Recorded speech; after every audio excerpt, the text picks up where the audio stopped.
Class 7 subject SST geography lesson 3 elements of weather and climate. Class हमने कल part A question answer कर लिए हैं। उसके बाद अब हम करेंगे part B, give reason for the following. इसमें है question number 1, dew formation takes place just before dawn. Dawn से पहले जो है ड्यू फॉर्मेशन बनने लगती हैं या उसके स्थान पर आ जाती हैं, इसके लिए कारण दीजिए। यानी कि जब सूर्य जो है धीमा होने लगता है या अस्त होने की तरफ जाता है तो ड्यू फॉर्मेशन बनने लगती हैं, उसके बारे में कारण बताइए। Dew formation is the result of water changing from a vapour to a liquid. Dew जो है वो पानी का वेपर से लिक्विड में बदलने का रिजल्ट है। Dew forms as a temperature drop and objects cool down.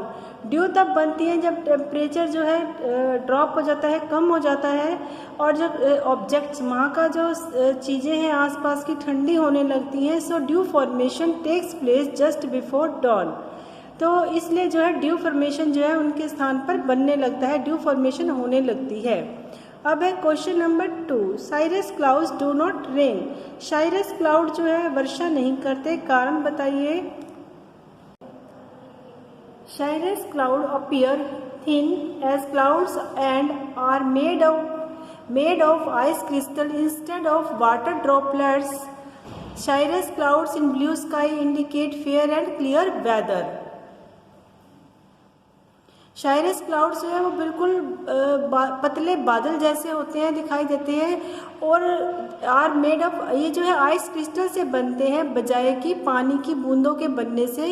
इसलिए साइरस क्लाउड जब नीले आकाश में होते हैं तो वो इंडिकेट करते हैं कि मौसम जो है बिल्कुल साफ रहेगा, यानी कि रेन नहीं होगी। Question number 3, wind is an important element of weather.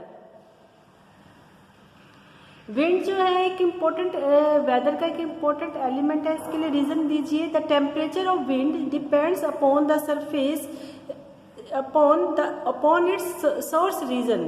जो किसी भी जगह का तापमान जो है वो हवा के ऊपर डिपेंड करता है।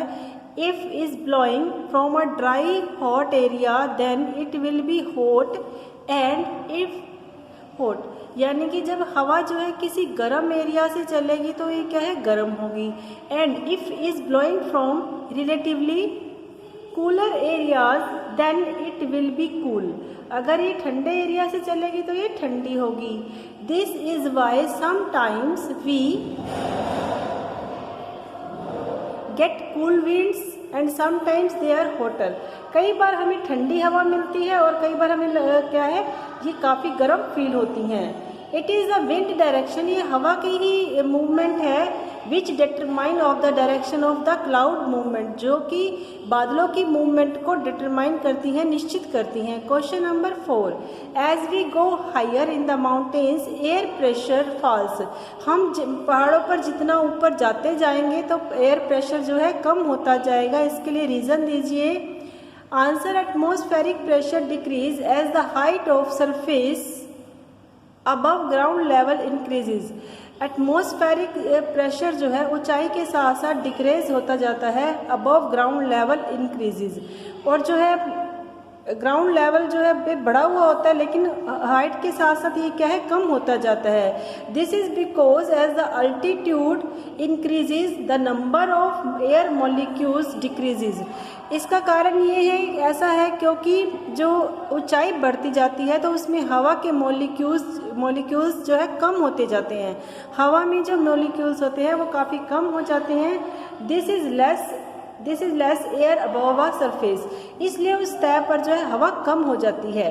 अब है question number 5, temperature and air pressure are inversely proportional.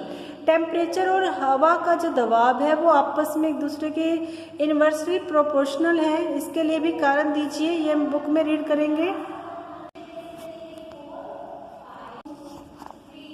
Yes class, question number 5 का आंसर है warm air is lighter than cool. जो गर्म हवा होती है वह ठंडी की बजाय काफ़ी हल्की होती है। एयर एक्सपैंड ऑन हीटिंग, गर्म होने पर यह फैलती है। And occupies a large space, और काफ़ी स्थान घेर लेती है। राइजिंग अपवर्ड्स, ऊपर की तरफ उठती है। On the other hand cooled air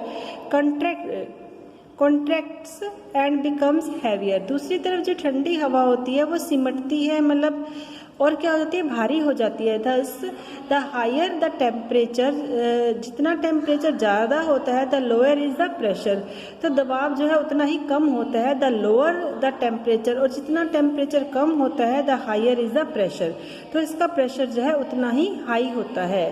class question number 5 जो है पेज नंबर 18 पे सबसे ऊपर ये कंप्लीट सेंटेंस जो है इसका आंसर रहेगा।